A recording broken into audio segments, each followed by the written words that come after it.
What up, kaiju friends and fans? Billy Kaiju King back. Let's take a look at this big fella. Camera's pulled back, you know it's a bigger figure. This is a 3D printed King Ceasar figure. I want to thank Carpenter 3D Customs off Etsy once again. Him and his wife are a team that do these. This is my fourth one, I believe. Yeah. Got the other three right here back in the back, right there on that shelf. It's the other three. I'll compare them all here in a bit. But this one's pretty, to me, closely accurate to the movie, but I'm going to call it stylized still because the other three have been stylized to a degree.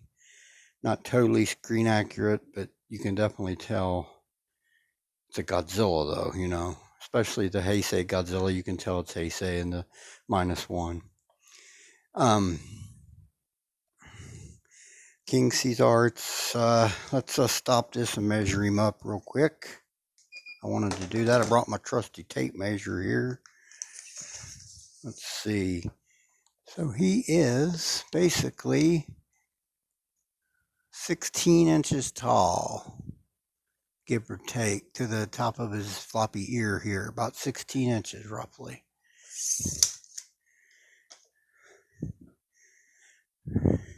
Bigger scale figure for sure here. Turn that back on. Pretty nicely done as well. Like I said, there's stylization in them, but this one's actually, I think, pretty accurate to the film, my opinion, to King Ceasar and what he looks like and his demeanor and all that. I think it captures it pretty well.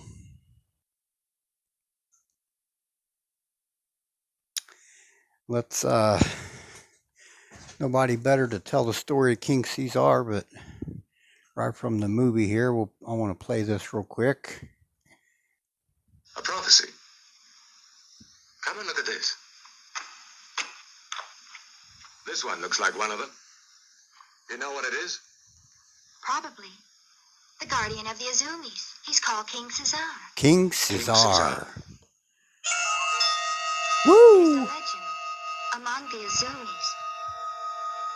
It's handed down by tradition. Long ago, when people from the mainland came to conquer Okinawa, a huge brown monster appeared and saved the royal family of the Azumis. The monster's name was King Ceasar. There we go. Stop that. Pretty, nobody better to tell the quick story of King Ceasar than the lady herself right there from the flick. I had it drawn up so I could do that. She tells a good depiction of his backstory a little bit and why he is what he is. So thought I would just do that. Nothing better than her to bring that out, of course. Of course, this guy is from the 1974 film Godzilla versus Mechagodzilla.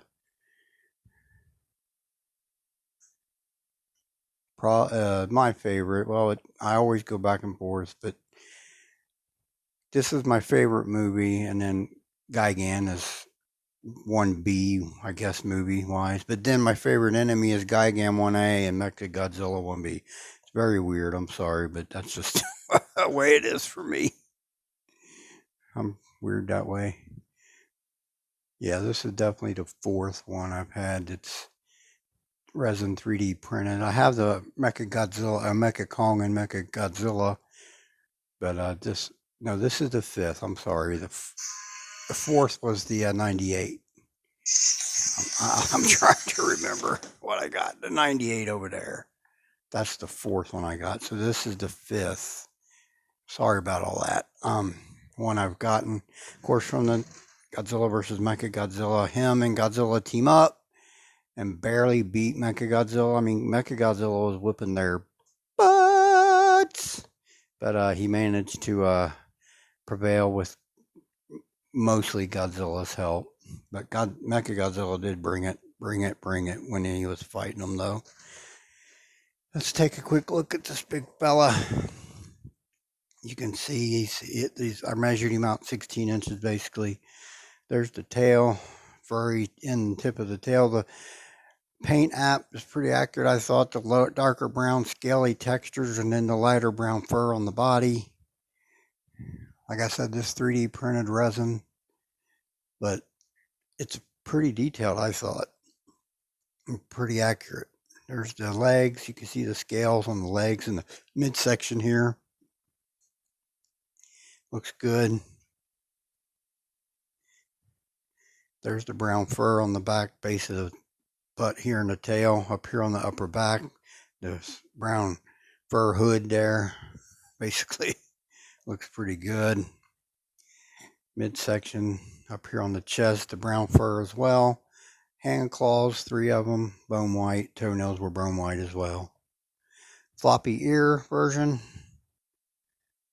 Eyes are the reddish orangish color. They look good. A little blue crystal up on his horn on his head.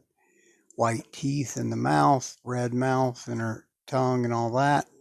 Looks really good. Pretty accurate, I think, to the actual King Ceasar in the movie. Pardon my dogs there barking. We'll do some comparisons with this here feller, and let's do that now.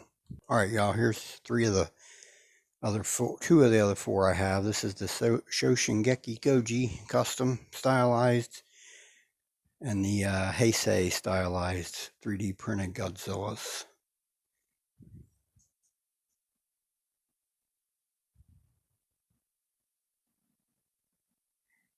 All right, we'll do some more comparisons. Let's move on to that now. All right, y'all, I'm back, and here's the -1 I've got, 3D printed, custom stylized. A lot of them are fairly stylized, like this one is. The dorsal plates are the least accurate on it, in my opinion. And he doesn't have the elbow spikes. Those are the 2 things on him. There's videos on all these on my archives. All right, we'll do a couple more. Let's do that now. All right, everyone, here is the last 3D printed I have. Just doing a comparison. That is the Godzilla 98.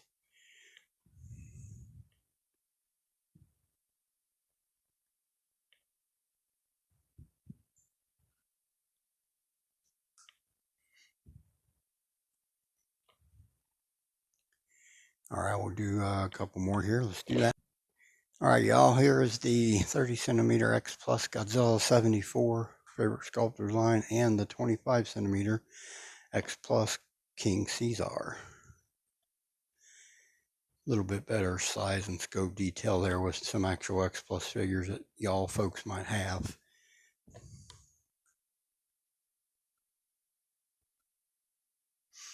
All right, I'll move on to some quick final thoughts here. Let's do that now. All right, everybody, 3D printed King Ceasar, about 16 inches tall as I measured out. Pretty cool. It's a little bit smaller than what the 1/250th scale said on the gambody.com file, but that's okay. It doesn't bother me. I just told him I wanted it the bigger scale, and that's what I got. So I'm happy with it. Pretty cool figure. All right, everybody, I'll close out this video. I want to thank everyone who tunes in. This is Bill the Kaiju King. Y'all have a blessed day. We'll talk again soon.